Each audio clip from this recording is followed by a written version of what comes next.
Ketika sistem itu, lembaga-lembaga itu, fungsi-fungsi itu dimatikan oleh orang yang lagi punya kekuasaan, ya sebenarnya demokrasi sudah mati. Saya maunya konstitusi baru, jadi nggak cuma amandemen. Konstitusi baru, berarti sistem negara baru dong? Secarut marut itu kan Mbak, di mata Mbak Bibi Pinik. Saya melihat bahwa periode ini periode yang tanpa konsep loh. Ya memang sekarang ini kayaknya kita ada aturan main saja dilanggar, apalagi nggak ada aturan main karena aktor politiknya semuanya lagi nggak bener. Kita udah boleh pakai kata bajingan ya. Jadi saya selalu bertanya, kebijaksanaan seperti apa yang dibuatin, kebijaksanaan yang tidak bijaksana gitu. Memang. Kadang itu masyarakat juga tidak sadar bahwa dirinya dibela oleh kelompok masyarakat sipil. Justru mereka menjadi pembenci kelompok masyarakat sipil karena dia tidak tahu ini perdebatan apa dan posisinya di mana. Semua peraturan itu digunakan hanya untuk menjustifikasi sehingga seakan-akan oh ini benar kok soalnya ini legal. Nah, padahal kan yang legal belum tentu benar juga. Data tuh diremehkan kan. Pak Prabowo sendiri di depan mikrofonnya nggak usah apa itu FGD nye gitu ya. Itu pertanda buruk buat orang-orang yang belajar hukum dan politik dan kebijakan publik karena data itu nggak dipandang perlu. Emang mereka mungkin menganggap kita tidak ada ya? Jangan-jangan begitu. Kan kalau protes suruh keluar negeri aja. Iya.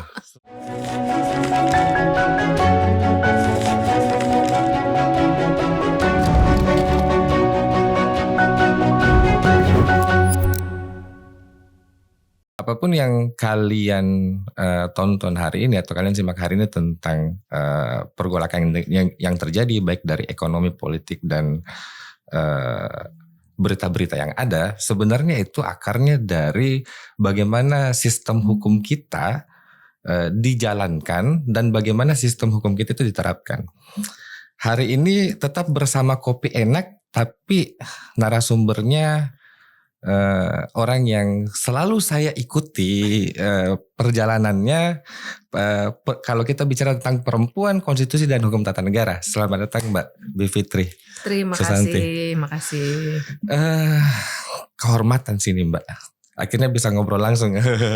Saya pertama kali lihat Mbak Bibip itu di harmonisasi peraturan perundang-undangan Mbak, Kemenkumham gitu. Iya. Itu masih jalan gak sih Mbak? Berarti udah lama itu ya? 2018 kalau nggak salah. 2018. Ya. Kemungkinan besar sih sudah tidak jalan ya. Saya kira itu banyak persoalannya lah. Jadi buat yang belum tahu, itu sebenarnya menarik prosesnya ya, karena semua orang bisa mereview kalau ada conflicting norms gitu ya, norma-norma yang agak bertentangan mungkin di lapangan nggak bisa jalan, tapi bukan peradilan gitu, tapi minta masukan dulu kepada Kementerian Hukum dan HAM waktu itu. Sekarang Mbak, kementeriannya itu dipecah. Itu gimana tuh Mbak? Ya efek dari pemecahannya itu gimana ya Mbak? Pemecahan secara tata negara sebenarnya. Pemecahan kementeriannya. Iya, pemecahan kementerian. Ya itu memang agak panjang tuh harus jawabnya tuh.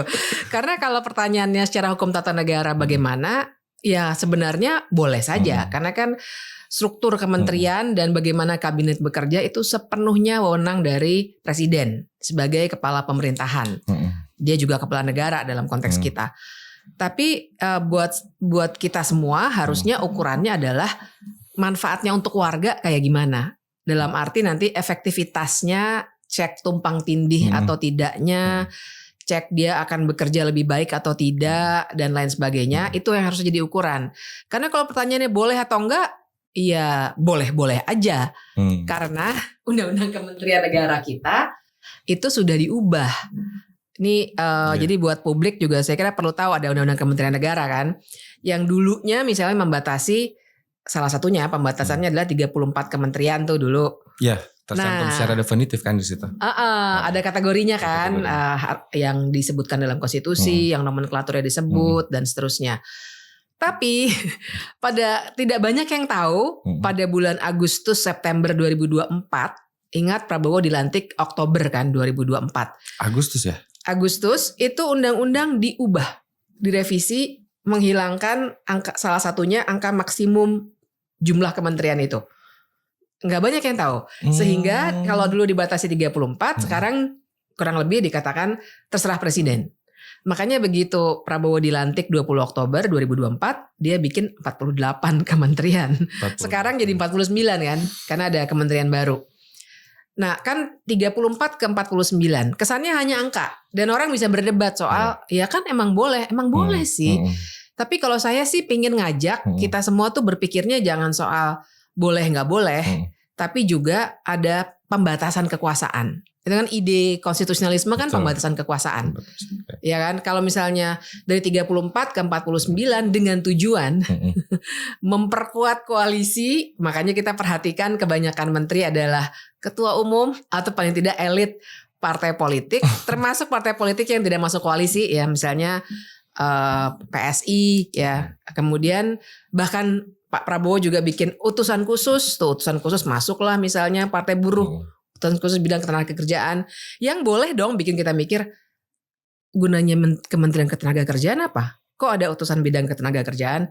Nah ini yang saya maksud dengan tumpang tindihnya juga harus kita analisis. Nah kalau sudah sampai ke situ maka pertanyaan boleh atau tidak buat saya terlalu sederhana untuk dijawab boleh gitu ya. Tapi ini masalah besar karena ternyata dipergunakan untuk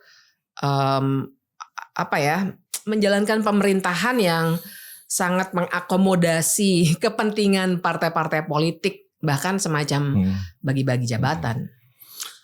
Secarut marut itu kan Mbak di mata Mbak Bibip ini. Karena jujur saja saya sebagai orang yang basicnya tata negara sih, saya melihat bahwa periode ini periode yang tanpa konsep loh. Iya. Sama sekali tanpa konsep. Iya. Arahnya kemana nggak jelas. Benar. Setuju. Arahnya kemana nggak jelas. Kita bikin kementerian ini nggak jelas. Utusan khususnya banyak banget tapi nggak pernah diutus-utus juga gitu. Wamen banyak banget. Itu ada yang sampai 3 wamennya untuk apa coba? Ya itulah ya. Jadi kalau pertanyaan tadi sekarut marut ini kah? Ya memang. Jadi kalau misalnya tujuannya apa ya mungkin bagi pemerintahan, bagi Prabowo tujuannya jelas yaitu kemauannya Prabowo. Cuma buat saya kan kita harus kritik dong. Dalam pemerintahan yang demokratis kan bukannya kemauan si pemimpin saja. Ini bukan zaman-zaman Louis ke-14 nih, negara adalah saya. Ya. Ini demokrasi ini Louis XIV kan udah 400 tahun yang lalu gitu. Udah berkembang. Enggak ada Mario Antoinette-nya juga. Dulu kita nanti deg-degan ngomongnya ya soal revolusi Prancis. Tapi buat saya suka pakai referensi itu justru karena revolusi Prancis sebenarnya. Untuk bilang bahwa kekuasaan harus dibatasi gitu. Betul. Sekarang nih kayaknya benar-benar top down gitu. Apa kata Pak Prabowo? Ya udah, MBG ada nggak uangnya? Misalnya dibilang nggak ada Pak, oke kita ambil dari tempat lain gitu loh. Jadi buat saya itu yang dikatakan kok kekuasaan kayak nggak ada batasnya. Mau bikin undang-undang Polri, bikin beberapa hari. Kalau saya nggak salah 9 hari. 9 hari. Jadi bikin undang-undang TNI juga sekitar 9 hari. 9 hari. Jadi buat saya ya ini mengerikan dari aspek hukum tata negara. Jadi benar-benar memang pelegitimasi kekuasaan aja sebenarnya. Benar, menurut saya undang-undang itu jadi bukan rule of law tapi memang rule by law. Undang-undangnya atau semua peraturan itu digunakan hanya untuk menjustifikasi sehingga seakan-akan oh ini benar kok soalnya ini legal. Nah padahal kan yang legal belum tentu benar juga. Saya punya satu pertanyaan yang dari dulu ini saya pengen tanyakan Mbak.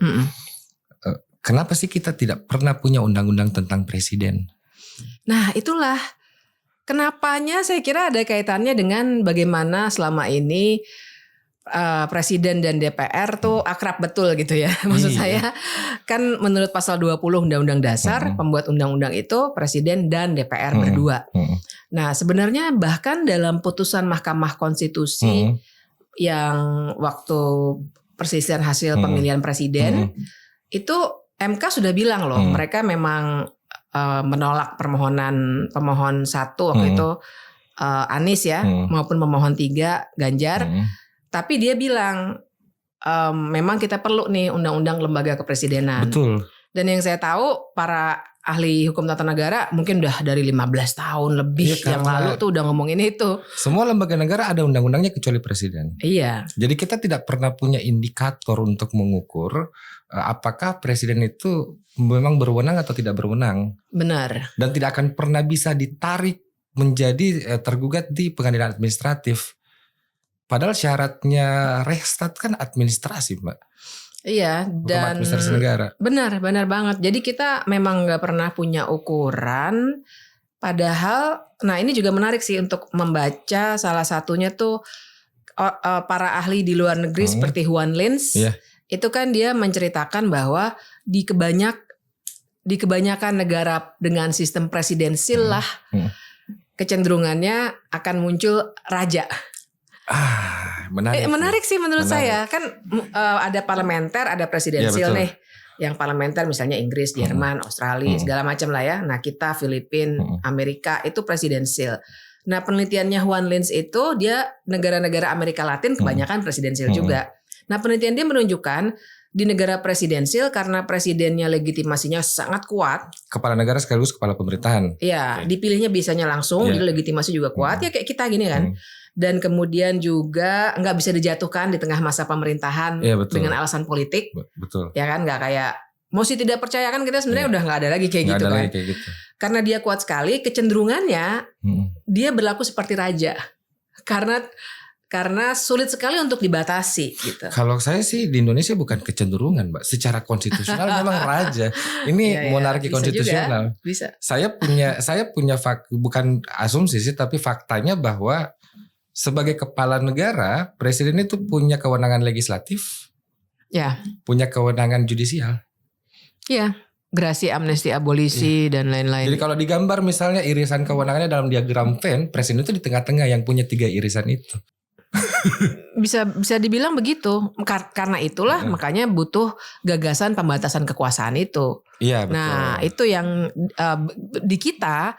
Perbandingannya gini, kalau di Amerika Serikat, sekarang juga Amerika Serikat amburadul ya. Catatannya itu sih. Tapi setidak-tidaknya dia partainya itu yang besar ada 2 kan, Demokrat sama Republik. Jadi mereka bisa saling bertikai ya secara konstitusional bertikainya, bukannya gebuk-gebukan. Tapi kalau di kita kan presidensil multipartai.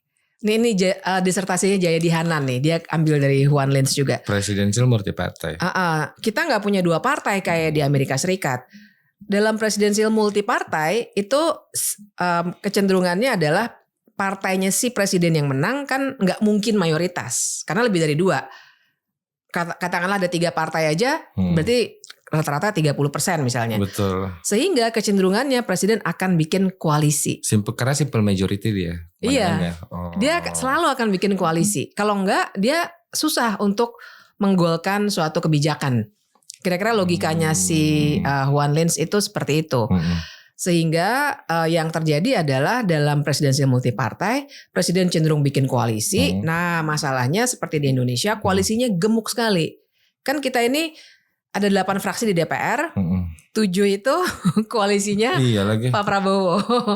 Jadi ya udah Pak Prabowo bilang, lancarkan undang-undang TNI, ya lancar.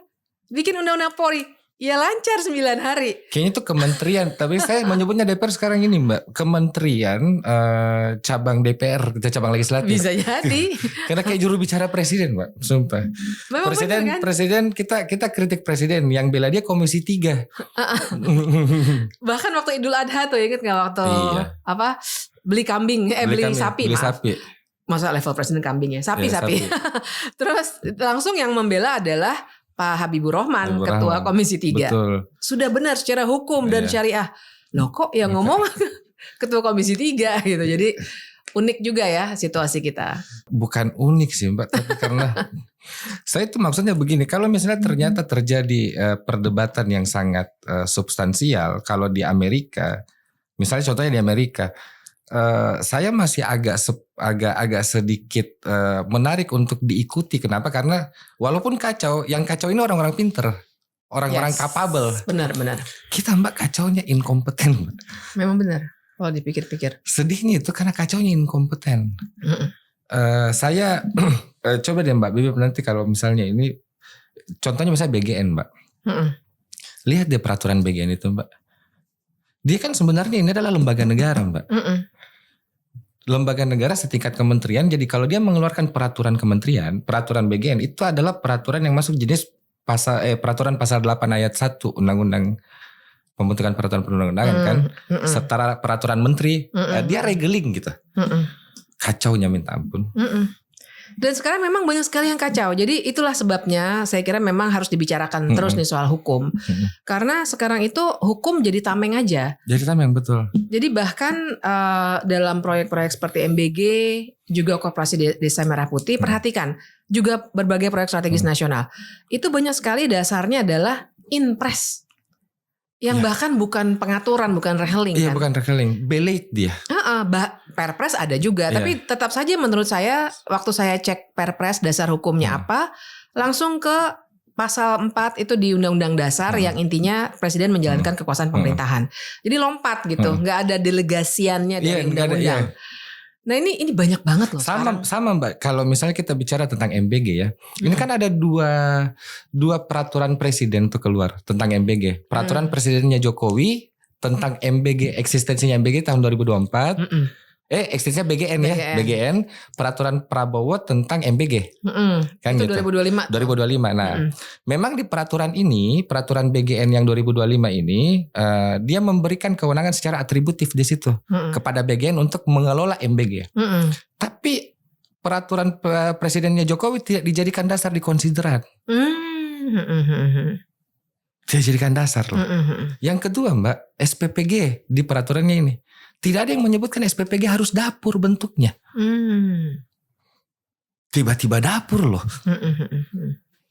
Iya, jadi memang banyak sekali sekarang kayak Nah, makanya kalau menurut saya, kalau dibatalkan ini peraturan tentang eksistensinya BGN, kalau misalnya Prabowo nih mau bilang MBG tidak pernah, biar kiamat pun mungkin dia akan pertahankan sampai darah terakhir. Misalnya kiamat hari Jumat mungkin MBG masih dibagi di hari Kamis sore mungkin.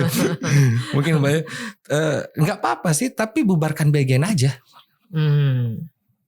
Bubarkan BGN maksudnya siapa bubarkan, dibatalkan Perpres pembentukannya. Terus MBG dijadikan program Kemenkes kayak apa kayak gitu. Ya kalau mau didengar oleh pengadilan. Betul. Masalahnya kan pengadilan juga kurang berani ya hari-hari ini. Itu dia masalah kita. Iya. Soalnya kan teman-teman nih banyak sekali. Saya juga ikut jadi pihak terkait, salah satu pihak terkait. Jadi kami itu punya organisasi namanya Constitutional and Administrative Law Society. Kami jadi pihak terkait untuk perkara di Mahkamah Konstitusi yang mempersoalkan kok anggaran pendidikan yang di dalam konstitusi jarang deh di dunia ini sebenarnya ditulis 20% harus pendidikan, diambil 20% itu buat MBG. Nah, itu aneh sekali loh Mbak. Itu kacau sekali. Kacau sih itu. Tapi kami agak ragu MK berani untuk memutuskan sesuatu yang frontal. Karena dulu waktu pernah ada permohonan-permohonan terkait dengan APBN, karena yang disoalkan undang-undang tentang APBN. Dulu itu waktu ada 2006 sampai 2009 setidaknya itu berkali-kali undang-undang APBN dibawa ke MK. MK selalu bilang oke, ini salah tapi saya nggak batalin. Karena kalau anggaran dibatalkan ya kita APBN-nya apa nih, harus pakai yang tahun lalu. Kira-kira begitu. Nah saya khawatir MK juga tidak seberani itu untuk membatalkan undang-undang APBN-nya. Walaupun mungkin kita masih punya harapan, wah mudah-mudahan APBN tahun depan deh nggak dipakai lagi gitu. Tapi buat saya kembali ya, persoalan kita kan yudikatif nih. Yudikatif tuh juga sedang ingin dikooptasi loh. Maksudnya misalnya gini, saya bacanya saya pakai 3 fenomena deh. Pertama, jangan lupa ada hakim-hakim baru di MK. Dari 9 orang hakim, sekarang masuk hakim-hakim baru, salah satunya adalah Pak Adis Kadir, yang dulu adalah, mungkin kalau memperhatikan apa yang terjadi Wakil Agustus 2024 tahu. Ya. Sempat dikasih sanksi etik kan, terus jadi ketua lagi di DPR, sekarang jadi hakim. Nanti bisa cerita panjang lah soal itu. Jadi masuknya hakim-hakim baru, buat saya itu cara untuk mengganggu juga. Kemudian yang kedua, yang mesti dibaca juga itu Pak Prabowo pernah manggil hakim-hakim agung MA ke istana dan mau lagi datang. Maka waktu itu saya kritik juga. Menurut saya jangan mau dong. Hakim MA tuh levelnya tinggi loh, hakim MA, hakim MK. Iya betul. Hakim agung hakim soalnya. Agung, jadi harusnya nggak mau, tapi mereka datang. Tetap datang. Bisa dicari tuh. Banyak kok ini jejak digitalnya. Yang ketiga ini baru sekali dan saya sangat-sangat gelisah dan galau karena Pak Ahmad Muzani, Ketua MPR, Iya. mendatangi MK untuk bikin MOU. Kalau MK mau memutus yang terkait MOU? terkait dengan penafsiran konstitusi, harus konsultasi dulu dengan MPR. Dan mereka juga datang ke MA. MOU, MPR dengan MK. Ya itu. Kalau orang hukum pasti langsung apa ini ya? Karena ya tidak Itu kan bukan dua selayaknya. kewenangan yang harus dikerjasamakan, karena Sama check and sekali balancesnya jadi desain kewenangan itu sendiri. Secara natural pasti check and balances, tapi bukan di MOU kan? Bukan. Nah, yang saya baca sih kemudian MK pasti paham, tapi Iya. kan nggak mungkin dia bilang sorry Nggak nih mungkin kami menolak. nggak mau, Iya. kan nggak mungkin ya. Jadi akhirnya kalau saya tidak salah baca ya, saya baca liputan media, mereka bikin supaya MOU-nya itu berbunyi apa yang disampaikan oleh MPR tidak mengikat MK, kurang lebih begitu. Iya. Tapi sebenarnya ini bahwa ada move itu buat saya itu move politik untuk juga Melegalkan lobby kan? untuk juga melemahkan Iya. checksnya dari Checksnya. yudikatif itu. Jadi makanya karena kan sekarang ini warga banyak yang melawannya dalam tanda kutip ke yudikatif kan, Iya. ke MK, ke MA, ke PT UN. Iya. Melek hukum, udah melek hukum. Warga udah melek hukum gitu. Makanya upaya hukum menjadi rame. Tapi ketika upaya hukum menjadi rame, PR-nya kemudian adalah seberapa berani person-person hakimnya itu untuk betul-betul memutus berdasarkan norma. Tapi kan kita kalau sebenarnya baca ulang tentang Montesquieu, Mbak, trias politikanya Montesquieu ini kan agak beda dengan John Locke kan gitu. Yudikatif itu kan keluar di Montesquieu dia. Nah kalau kita baca ulang tentang Montesquieu itu, dia memisahkan yudikatif itu kan karena begini. Montesquieu sangat takut dengan kekuasaan untuk menjatuhkan putusan vonis nih. Makanya menurut dia harus dilemahkan nih. Makanya dipisahkan dari kekuasaan raja itu karena dia harus dilemahkan. Makanya Montesquieu kasih syarat. Yudikatif itu tidak boleh berasal dari politik. Tidak boleh mempublish diri. Kita tidak, Mbak. Kita memang jalurnya jalur politik. Iya, jangan lupa 9 MK ya. Iya. 9 itu dari 3 dari DPR, 3 Betul. dari presiden, 3 dari presiden. MA. Itulah Utusan memang. Utusan jadi perpanjangan tangan kekuasaan raja memang. Monark, monarke. Nah, Mbak. Jadi kalau menurut Mbak Bibip, persoalan sebenarnya di negara kita itu apa yang bermasalah? Sistem aktor atau dua-duanya? Dua-duanya sih sebenarnya. Dua-duanya ya. Karena begini, sistem kalau kita hanya bergantung pada aktor, nyatanya ya sistem sebenarnya bisa memaksa aktor untuk lebih punya akuntabilitas. Kalau kita bicara demokrasi kan sebenarnya sistem juga. Sistem yang memungkinkan ada akuntabilitas. Makanya dipisah fungsinya menurut Montesquieu itu tadi. Betul. Kemudian makanya banyak juga yang lain-lain yang BI, maksudnya yang bukan 3 cabang tapi ada BI, ada OJK, ada KPPU dan lain sebagainya. Nah, jadi sistem itu diperlukan supaya ada checks and balances itu kan sebenarnya. Jadi kekuasaan tidak absolut. Nah, tapi masalahnya adalah ketika sistem itu, lembaga-lembaga itu, fungsi-fungsi itu dimatikan oleh orang yang lagi punya kekuasaan, ya sebenarnya demokrasi sudah mati. Nah, jadi sistem itu satu. Tapi kalau kita bicara aktor ya gimana ya? Karena ini pembicaraan lebih panjang lagi. Betul. Menurut saya. Karena kita paham aktor politik kita saat ini juga ya orang-orang yang mereka berpolitik bukan untuk memperjuangkan kepentingan yang sifatnya publik. Maksudnya kalau bicara republik kan ada values ya, ada public virtues gitu. Betul. Buat saya sih melihatnya nggak ada sekarang partai politik yang memperjuangkan public virtues itu. Tapi memperjuangkannya apa? Kepentingan juga, kepentingan mereka sendiri untuk mengakses sumber-sumber daya ekonomi, ya perkebunan sawitnya, yang tambang di mana-mana dan seterusnya. Nah, jadi ya makanya dua-duanya sih yang rusak. Tapi kerusakan aktor-aktor politik itu juga kan disumbang oleh sistem partai politik kita yang dibuat juga menjadi tidak demokratis secara internal. Undang-undang partai politik kita kan hanya mengatur justru barrier to entry gitu. Orang jadi susah untuk bikin partai politik. Tapi tidak mengatur supaya demokrasi. Jadi janganlah ketua umum dipilihnya aklamasi terus misalnya gitu ya. Kita tirani sejak dari partai politik. Emang kan juga jadinya kita boleh bertanya, lah partai politik dia akan berjuang untuk memperjuangkan demokrasi, tapi secara internal dia nggak demokratik gitu. Betul. Nah itu kacaunya saya kira memang dari hulu ya di level itu. Agak sedikit harus menghela nafas panjang sih mereka. Benar, itu benar banget. Terlalu capek sebenarnya, capek. Ya perdebatannya tidak selesai-selesai. Ya. Karena seolah bahwa diskursus ini hanya terkungkung di ruang-ruang akademik, sedangkan pejabat publik tidak mau melibatkan akademisi untuk mengambil kebijakan publik. Benar. Jadi saya selalu bertanya, kebijaksanaan seperti apa yang dibuat ini? Iya. Kebijaksanaan yang tidak bijaksana gitu. Memang. Dan itu kelihatan dari, jadi data tuh diremehkan. Kan Pak Prabowo sendiri di depan mikrofonnya, di depan kita semua bilang, gak usah apa itu FGD, nye gitu ya. Buat saya itu mungkin nye mungkin banyak memesnya sudah, tapi buat saya itu pertanda buruk buat orang-orang yang belajar hukum dan politik dan kebijakan publik. Karena data itu gak dipandang perlu sama seorang pemimpin pemerintahan tertinggi di negara ini. Dia lebih sepakat dengan data DNA India kayaknya. Itu loh yang buat saya ngerinya tuh di situ. Ngeri di situ loh. Jadi ini. Jadi apa yang kan seringkali ada spontan ada spontannya Pak Prabowo kan, misalnya aduh ini gentengnya begini semua, langsung gentengisasi, nggak tahu lah uangnya dari mana itu. Terus saya komentarnya tuh, saya mau karena dari Perancis nanti belajar bahasa Perancis, ketemu dengan Brazil, belajar bahasa Brazil. Maksud saya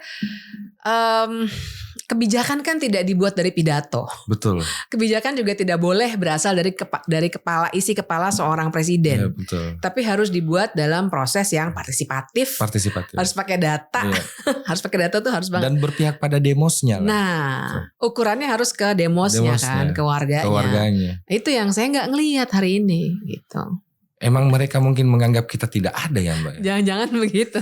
Kan kalau protes suruh keluar negeri aja. Iya loh, sumpah. Saya kaget-kaget loh lihat bagaimana respon pemerintah ya. Contohnya misalnya, kenapa kalau kritik selalu dianggap sebagai gerakan separatis loh? Saya bilang ini false of nationalism kan cara berpikirnya mereka ini.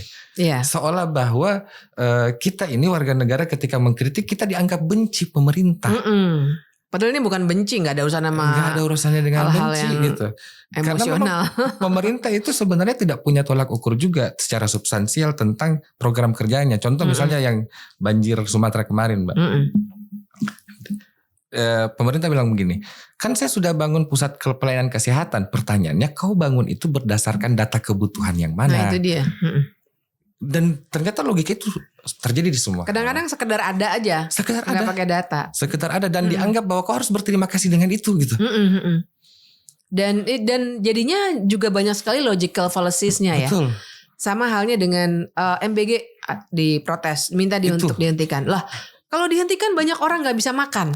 Itu kan logical fallacy ya yang sangat-sangat keliru. Siapa yang sebelum ada MBG di zaman SBY ini yang mati gara-gara nggak ada MBG gitu? Iya, itulah. Jadi yang saya khawatirkan adalah, dan makanya menurut saya podcast seperti ini nih penting karena saya khawatir kalau baca Gramsci gitu kan, ini ada hegemoni nih. Hegemoni. Ya, yang ngomong presiden. Iya. Ya maksud saya bahwa dia ngomong bajingan boleh kan ya Pak Menteri, terus dibilang ketawa-ketawa gitu, terus itu saya yang itu ya saya Allah, tarik nafas loh Mbak.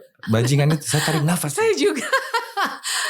Nah, buat saya tapi bayangkan kata-kata, gestur, bahkan cara pandang bahwa nggak ada gunanya lah data itu, udah terlalu banyak kita FGD segala macam itu disampaikan di publik oleh orang yang punya otoritas, digaungkan dan jadi mengisi ruang publik. Yang saya khawatir orang-orang akan lama-lama akan merasa itu benar dan artinya kita juga narasi kita dikontrol sebenarnya. Makanya buat saya public sphere ini mesti kita warnai salah satunya dengan perbincangan seperti ini supaya orang nonton mulai merasa ini salah. Ya karena emang nyatanya salah ya menurut saya. Cuma kan masih lebih banyak yang ngomong kayak gitu. Buat apa revolusi sains gitu. Waduh, agak berat ya. Ya akademisi kan memang selama pemerintahannya Prabowo arahnya hanya untuk menjustifikasi ya kan. Dia kalau nggak salah sudah 2 kali kan manggil seluruh rektor itu loh ke istana. Terus wartawan disuruh keluar. Mas. Yang terakhir tuh dua-duanya sih, tapi yang terakhir karena baru ya. Dia panggil semua rektor dan guru-guru besar. Dan wartawan pas dia mau ngomong sesuatu 5 jam tuh kalau saya nggak salah. 5 jam. Dia ngomong. Dia kayaknya seneng pidato. Kayaknya senang. Saya balik ke topik Mbak. Ini yang paling banyak orang mispersepsi Mbak tentang check and balances. Sampai-sampai sekarang itu terakhir itu ada yang tersebar diskursus begini. Wujud nyata check and balances adalah seperti kejaksaan dengan polisi nih. Saya bilang itu benturan kewenangan. Itu bukan checks and balances itu sebenarnya. Yang terjadi hari ini yang terjadi hari ini yang saling nangkep itu kan gitu. Itulah check and balances. Saling nangkep saya bilang. Nah Mbak Bib mungkin tolong diberikan pencerahan ini. Check and balances itu apa sebenarnya? Checks and balances itu sebenarnya ketika ada kewenangan yang dibatasi dengan kewenangan lainnya, tapi dibatasi dengan koridor konstitusional. Jadi bukan berarti asal ada persaingan maka itu adalah checks and balances. Kita cek dulu persaingannya karena apa nih. Nah dalam kasus hari ini, kasus mantan Jampitsus Febri Andriansyah itu kan sebenarnya karena ada permasalahan di pembongkaran beberapa kasus tindak pidana korupsi. Jadi bukan checks and balances di situ. Apalagi setelah kita baca situasinya ternyata oleh Pak Prabowo, bahkan kita udah baca ini di media massa udah banyak, bukan rahasia. Oleh Pak Prabowo ada pertemuan kemudian diperintahkanlah supaya Pak Febri tetap jadi tersangka, tapi kemudian dipindah penyidikannya ke kejaksaan. Yang artinya Pak Prabowo ya? Waktu itu Pak, seingat saya ya, tapi itu mesti dicek ulang ya. Seingat saya yang ngomong begitu adalah Pak Kapolri. Jadi memang di apa namanya? Artinya seorang jaksa diperiksanya oleh jaksa. Dan jaksa itu adalah mantan bos besar kan Jampitsus ya. 02 ini dia. Iya. 02. Orang-orang hukum udah tahu, tapi kan saya dengar saya baca di medsos banyak orang baru tahu kalau ada Jampitsus, ada jaksa agung muda katanya. Kok muda ya, padahal tua. Aduh. Padahal itu adalah wakilnya jaksa agung. Iya, wakil jaksa agung. Jadi dia tinggi sekali. Nah, dia mau diperiksa oleh para mantan anak buahnya. Buat saya jadinya banyak sekali benturan kepentingan. Nah, ini yang nggak boleh dalam penegakan hukum. Betul. Seharusnya. Peradilan yang adil tidak mungkin tercipta kan kalau seperti itu. Nah, pembatasan kewenangan secara konstitusional berarti memang asas utama dari demokrasi itu wajib memang ada pembatasan kekuasaan. Wajib. Jadi makanya kita sering terkecoh dengan istilah demokrasi karena kita seringnya ngomongnya institusional ya. Padahal kalau demokrasi yang substantif mungkin kita boleh juga pakai istilah republik ya. Republikanisme. Kita boleh juga pakai istilah negara hukum. Intinya sebenarnya sama. Demokrasi juga, tapi demokrasi yang lebih substantif di mana semua kewenangan harus ada batasannya. Nggak boleh ada absolute power. Sebenarnya idenya itu begitu. Nggak boleh sampai ada kekuasaan yang terlalu besar, nggak bisa dicek sehingga dia akan melindas hak-hak warga. Demos Kratosnya hak warganya di situ. Nah, jadi karena itulah sebenarnya urusannya demokrasi pada pembatasan kekuasaan itu. Tapi kalau misalnya tidak pernah ada undang-undang yang mengatur tentang lembaga kepresidenan, kayaknya jadi utopis juga, Mbak. Tantangannya lebih besar memang. Iya. Tantangannya lebih besar. Masalahnya gini, saya sendiri kan nggak mau juga kita tergantung pada undang-undang ya. Cuma masalahnya betul bahwa kalau sekarang ini kayaknya kita ada aturan main saja dilanggar. Apalagi nggak ada aturan main. Betul. Kenapa? Karena aktor politiknya semuanya lagi nggak bener. Kita udah boleh pakai kata bajingan ya. Maksud saya aktor politiknya kan semuanya nih kayak tadi saya bilang nggak ada public virtues-nya tuh nggak ada. Bener-bener wah gimana cara saya dapat uang. Kursi itu cara untuk dapat uang gitu. Sehingga bahkan mereka melanggar undang-undang yang mereka buat sendiri, undang-undang pembentukan peraturan perundang-undangan itu paling banyak dilanggar sendiri. Sumpah, itu paling banyak dilanggar. Makanya apalagi nggak ada peraturan. Sama dengan lucunya omnibus itu apa? Dia bikin omnibus, mengumpulkan undang-undang dalam satu omnibus. Perubahan omnibus di-spread lagi dalam undang-undang masing-masing. Iya. Jadi sebenarnya lelah itu loh. Iya, lelah. Secara teknis bacanya Iya. aja udah susah banget. Susah banget. Saya paling benci baca Cipta Omnibus, Kerja. betul. Kenapa nggak dihapus aja sih tuh? Dihapus aja lah itu omnibus, untuk apa lah gitu.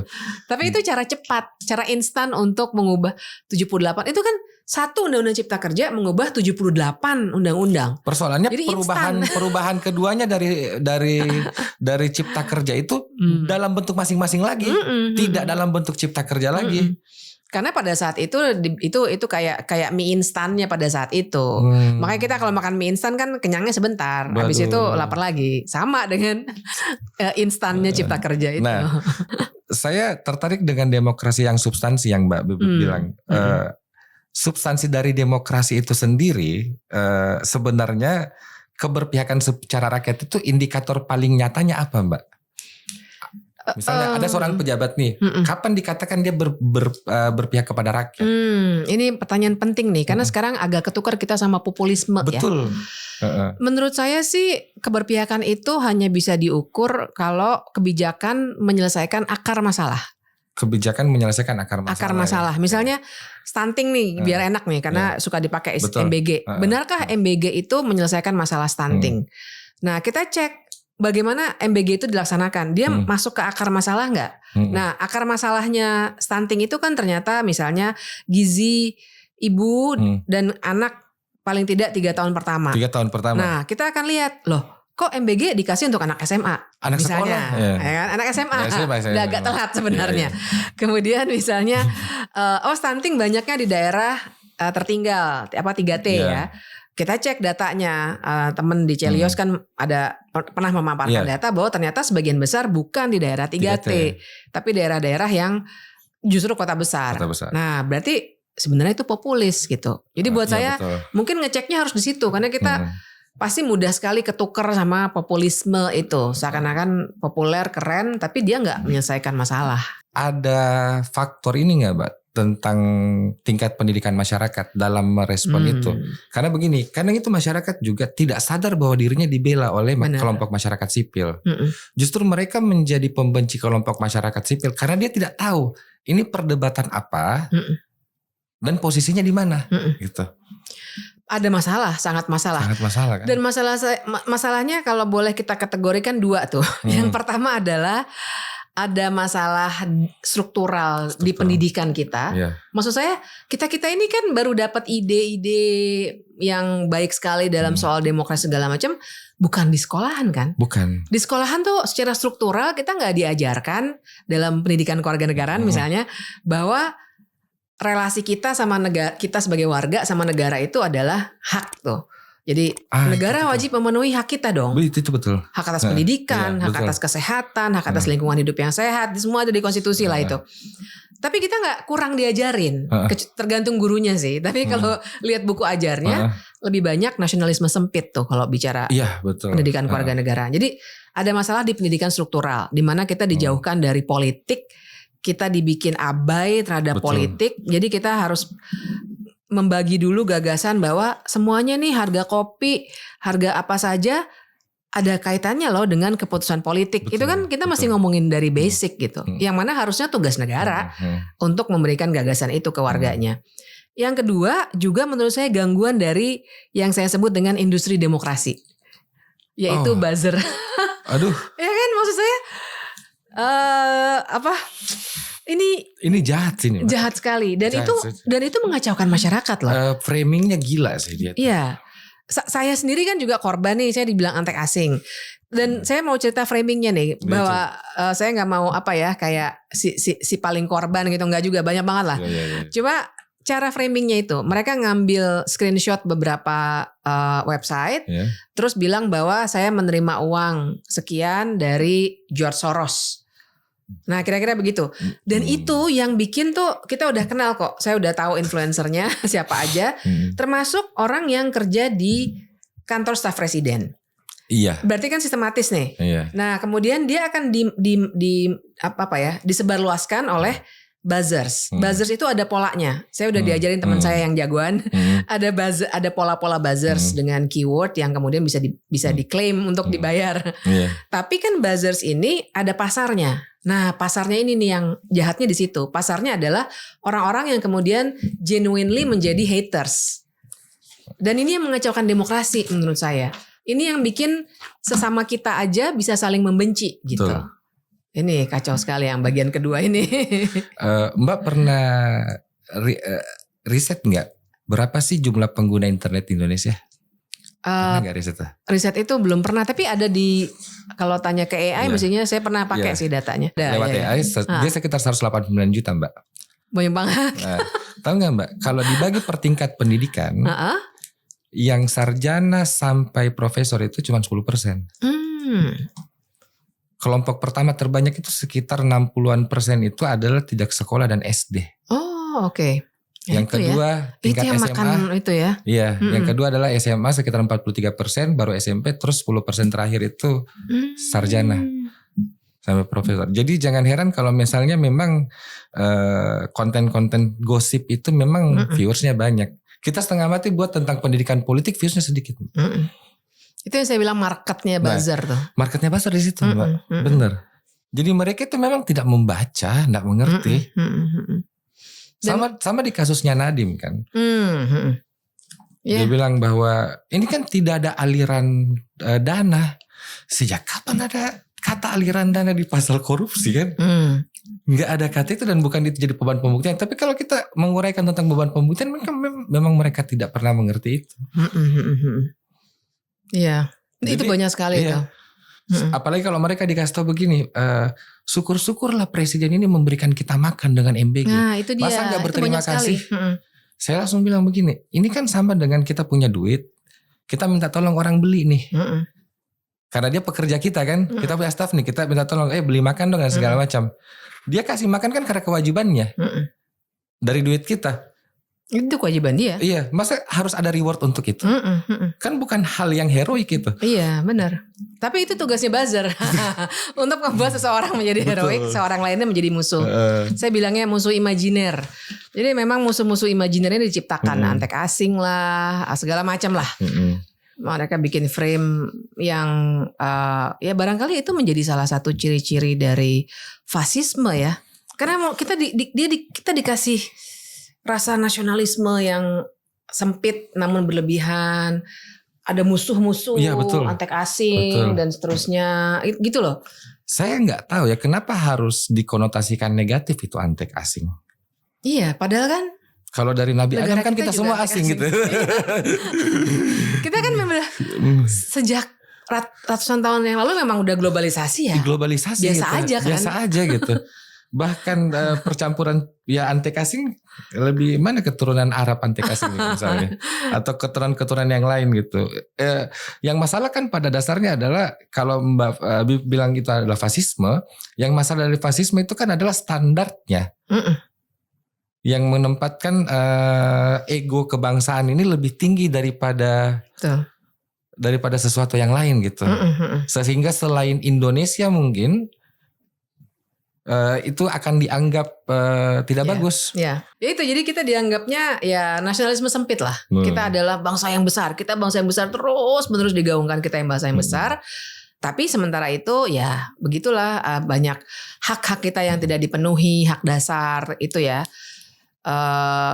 Banyak sih kalau mau menyebutkan kita bisa kehabisan berjam-jam hanya untuk menyebutkan banyak hak dasarnya warga yang sebenarnya belum dipenuhi dan dihormati.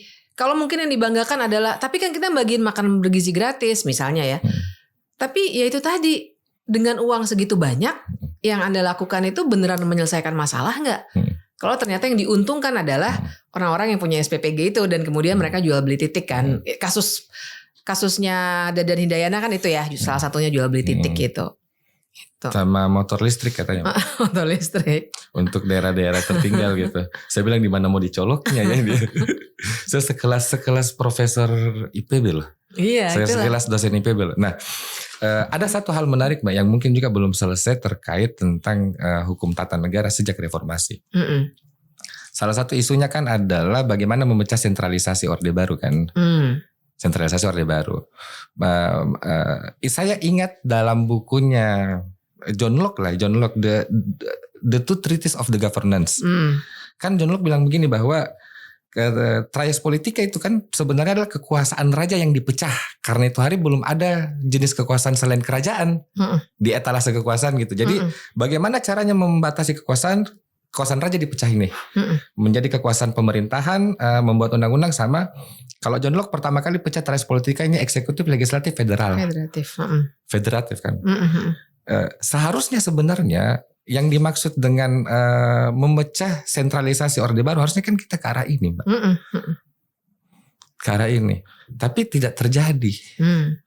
Ketika Pak Rias Rasyid kemudian membentuk Undang-Undang Otonomi Daerah, membelokkan itu menjadi konsep otonomi daerah, diberikan kewenangan tapi fiskalnya tidak berubah arahnya, residu kewenangannya tetap instruksional dari pusat ke daerah. Efektif gak sih Mbak hari ini otonomi daerah? Otonomi daerah tidak efektif, tapi bahkan mau dibalikan lagi ke sentralisasi. Iya, dengan menarik itunya kan, menarik pilkada ke DPRD. Salah satunya itu. Tapi yang udah terjadi itu misalnya pemotongan transfer kepada daerah. Oh ya? Uang dari pusat ke daerah kan ada transfer kepada TKD itu ya. TKD. Nah itu dikurangi tuh, dari tahun lalu udah dikurangi, sekarang tambah dikurangi. Tahun lalu itu kan penandanya yang kita semua bisa lihat itu waktu ada demonstrasi besar di Pati Jawa Tengah. Karena menaikkan pajak bumi dan bangunan. Betul. Dan itu kan wewenangnya Pemda ya, kalau PBB ya. Dan waktu itu Pemda naikinnya tinggi sekali, ratusan persen. Dan penyebab Pemda melakukan itu adalah nggak ada uang dari pusat. Jadi mereka juga sementara itu nggak punya kreativitas karena juga dibatasi. Iya, nggak punya kreativitas untuk membentuk PAD, pendapatan asli daerah yang baru. Makanya paling mudah untuk mereka adalah kita naikin pajaknya. Betul. Nah itu kan akhirnya mencekik masyarakat kan. Makanya ada demonstrasi besar di Pati. Tapi kan Pati nggak sendiri. Di Goa setahu saya juga ada, betul. Ya kan. Kemudian di beberapa daerah lain. Nah yang saya dengar saya nggak punya, belum sempat cari datanya, tapi tahun ini makin berkurang. Itu satu tuh TKD. Yang kedua juga sentralisasi ini bisa kita baca dari Pak Prabowo bikin retret untuk semua kepala daerah. Jadi mau dibuat patuh semua. Itu dia meludahin pilkada loh. Sangat. Kenapa tiba-tiba jadi anak buahnya presiden ini? Nah, iya, dan retret ala militer lagi. Relevansinya dengan kompetensi kepala daerah yang melayani publik tuh apa? Itu juga kan kita boleh dong bertanya sebagai warga ya, karena ini kan negaranya punya kita ini. Nah tapi yang ketiga juga yang pengen saya sebut, sejak Undang-Undang Cipta Kerja, itu kan sebenarnya kewenangan daerah itu sudah sangat diambil, ditarik semua ke pusat tuh untuk perizinan bisnis, hal-hal kayak gitu. Jadi memang buat saya ini sudah resentralisasi. Jadi saya agak-agak dilema sih, di satu sisi kita sangat boleh mengkritik ada oligarki lokal gitu-gitu ya. Saya kira kan kayak di Sulawesi Selatan tuh juga banyak sekali oligarki lokalnya. Itu secara tidak langsung udah oligarki. Jadi buat saya kita kritik itu juga. Tapi kalau kemudian jawabannya adalah tarik aja semua kewenangan daerah, buat saya juga nggak bisa. Karena kita ini negara begitu besar. Nggak mungkin juga tarik semua ke pusat. Karena pelayanan publik yang paling dekat ke publik ya pemerintah daerah. Betul. Dan sumber daya alam, wow kita kayaknya luar biasa. Di Papua, di mana-mana lah gitu ya, di daerah Sulawesi itu banyak sekali nikel segala macam. Jadi tentu saja sangat menguntungkan bagi oligarki di pusat untuk punya model sentralisasi seperti itu. Kalau misalnya ternyata kan begini Mbak, mungkin ya perumus demokrasi ini tidak pernah membayangkan bahwa manusia bisa terorganisasi sebanyak ini kuantitasnya. 200 juta kan gitu. Yeah. Tapi kalau misalnya kita lihat bahwa ternyata fakta itu muncul hari ini, kita mau bikin negara demokratis, tapi yang di etalase kekuasaan pilihannya teori kekuasaannya cuman oligarki versus monarki nih. Kan gitu. Yang terjadi seperti hari ini, demokrasi dijadikan trigger aja atau pelegitimasi bahwa memang negara ini sepanjang 5 tahun dikelola oligarki dengan segala keterbatasan yang ada. Sampai-sampai ada yang skeptis bilang ya oligarki memang sama dengan monopoli lah, sama-sama struktur pasar sebenarnya. Asumsi tersembunyi dari masyarakat dan kekuasaan itu sendiri. Menurut Mbak Bibi gimana? Ya, saya kira orang-orang Platon, Aristoteles segala macam nggak kebayang ada negara segini besar, pada masa yang akan datang. Jadi buat saya memang hari-hari ini label demokrasi itu cuma cangkang aja. Jadi dalam beberapa ceramah saya udah sempat kata-kata saya persis seperti itu. Demokrasi sekarang hanya cangkang.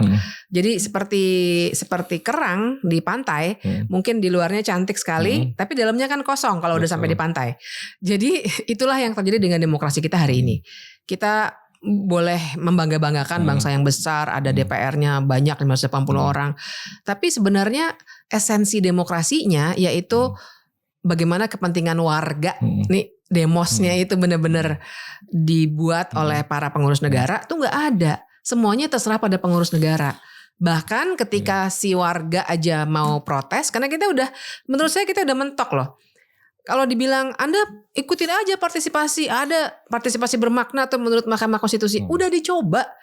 Kan malah ditutup tuh ruangan pintu RUU TNI misalnya, sampai teman-teman harus mendobrak pintu ruang rapat gitu ya. Jadi bukannya nggak dilakukan juga. Anda bawa ke Mahkamah Konstitusi, kami udah banyak sekali yang kami bawa sampai presidensial threshold aja jadi 0% di Mahkamah Konstitusi loh, bukan di DPR. Tapi nggak jalan nih. Nah, jadi begitu protes dibawa turun ke jalan, itu pun dikriminalkan. Kan 710 orang setidaknya aktivis yang sebenarnya lagi exercising hak mereka untuk berekspresi, tapi ditangkap dan sampai ujung bahkan udah ada yang divonis gitu ya. Nah, jadi buat saya demokrasi macam apa kalau ternyata warga itu nggak diperhatikan, udah coba segala cara sampai akhirnya harus demo. Buat saya demo tuh pilihan terakhir loh. Saya nggak yakin semua orang juga dengan sukarela mau demo terus kalau saluran partisipasinya ada. Sekarang ketutup semua gitu. Ini masalah saluran partisipasi ya. Menurut Mbak Bibi itu idealnya bagaimana bentuk saluran partisipasinya? Harusnya kan secara teoritik itu di partai politik. Tapi kita skip partai politik. Seandainya bisa dibikin yang baru, bagaimana modelnya Mbak? Wah, ini saya kira saya sih merasa partai politik sebenarnya masih penting. Betul. Tapi partai politik yang kayak apa? Seharusnya bisa dibuka sebebas-bebasnya membentuk partai politik ya hari ini. Menurut saya sih harusnya begitu. Karena nanti kalau misalnya tapi dibuat aturan main supaya lebih demokratis. Tadi ya, misalnya pemilihan, katakanlah ketua umum nggak boleh lebih dari 2 masa jabatan. Ya why not? Presiden juga nggak boleh lebih dari 2 masa jabatan misalnya. Pemilihannya dalam partai politik nggak boleh aklamasi, tapi harus secara demokratis, terbuka dan seterusnya. Kalau kita atur aturan mainnya, misalnya di Jerman, saya nggak mau tergila-gila undang-undang, tapi di satu titik undang-undang perlu untuk menciptakan sistem, dan waktu itu Jerman baru bangun dari kekuasaan Hitler yang jahat sekali, dan Hitler masuknya secara demokratis. Oh iya betul. Ya kan, yang dijadiin contoh di How Democracies Die. Iya, betul. Itu kan salah satunya Jerman dengan Hitler kan. Betul. Hitler menang secara demokratis, tapi ternyata dia menjadi fasis. Makanya itu wake up call untuk Jerman setelah Perang Dunia Kedua. Mereka bikin undang-undang partai politik yang mewajibkan partai politik harus demokratis. Nah di kita undang-undang partai politik isinya nggak kayak gitu, tapi justru untuk bikin susah orang bikin partai politik. Nah jadinya adalah buat saya kembali lagi partai politiknya harus dibongkar supaya mereka lebih demokratis. Kemudian jadinya nanti yang tidak demokratis dia akan mati sendiri dalam tanda kutip ya. Orang juga nggak suka, nggak memilih, lama-lama dia akan mati dan seterusnya. Nah rekayasa institusional seperti itu di kita nggak ada. Yang ada adalah rekayasa institusional yang dibajak oleh elit politik lama sehingga membuat rekayasa institusionalnya mengarah kepada memelihara aja elitnya. Di kita kan nggak pernah ada sirkulasi elit. Nggak pernah ada. Buktinya dipikir-pikir dari 98 belum loh. Ketumpan ini menteri di berbagai presiden. Ya Pak Prabowo kan juga dari tahun 98 ada gitu ya. Ada. Sekarang jadi presiden. Artinya nggak ada yang baru. Nggak ada yang baru gitu. Nggak ada aktor yang baru. Dan ini karena arenanya tertutup gitu. Arenanya tertutup ya. Jadi sebenarnya partai politiknya harus dibikin lebih substansial. Iya, salah Lebih satunya mendidik ya. Lebih mendidik. Jadi kan yang saya bayangkan ya partai politik itu harus punya sistem kaderisasi. Jadi nggak hanya comot orang untuk vote getter gitu yang udah terkenal artis jadi vote getter, padahal nanti keputusannya bukan diambil oleh si artis yang terpilih itu tapi oleh ketua umum. Kalau jadi vote getter sih nggak apa-apa Mbak, tapi kalau jadi pemegang kewenangan legislasi itu yang ya itu dia vote getter aja tujuannya, tapi begitu sampai pemegang kewenangan legislasi yang ngatur elitnya bukan dia lagi. Tapi ini bukan keartisannya, ada artis yang memang cerdas banget. Benar. Saya harus admit itu bahwa banyak ada beberapa artis yang memang punya kepintaran atau kualitas dasar rata-rata kayak Mbak Rieke Diah Pitaloka dan segala macam.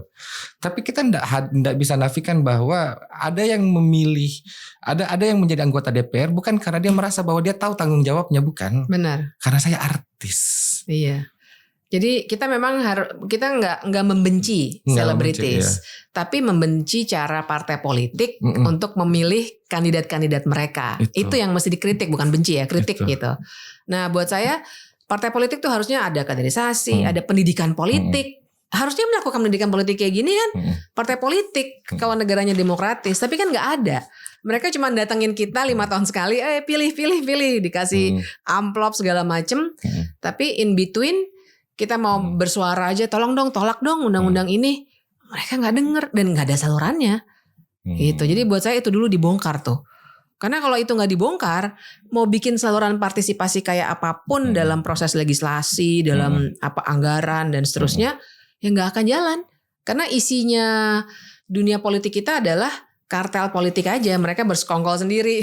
Kita nggak dianggap sama sekali gitu. Betul. Agak ini, dan ini juga Mbak saya mau follow up yang statementnya Mbak Bibip itu tentang keuangan negara. Mbak Bibip pernah bikin video tentang keuangan negara yang menjelaskan bagaimana relasi antara negara, masyarakat dan pemerintah gitu. Karena kan begini, dari statement itu saya akhirnya bicara begini, berarti kalau terminologinya adalah anggaran pendapatan dan belanja negara, bukan belanja pemerintah ya. Benar. Harusnya dia mengcover kebutuhan rakyat dong di situ. Tapi ini kan gak ada kebutuhan rakyat yang cover, semua belanja pemerintah, bukan belanja negara. Iya, harusnya belanjanya pemerintah itu pun untuk kepentingan warga negara kan. Gak ada. Nyatanya gak ada gitu. Nah itu gak buat saya itu penting contohnya, banget. Lihat aja bagaimana pengadaannya Kementerian Desa contohnya.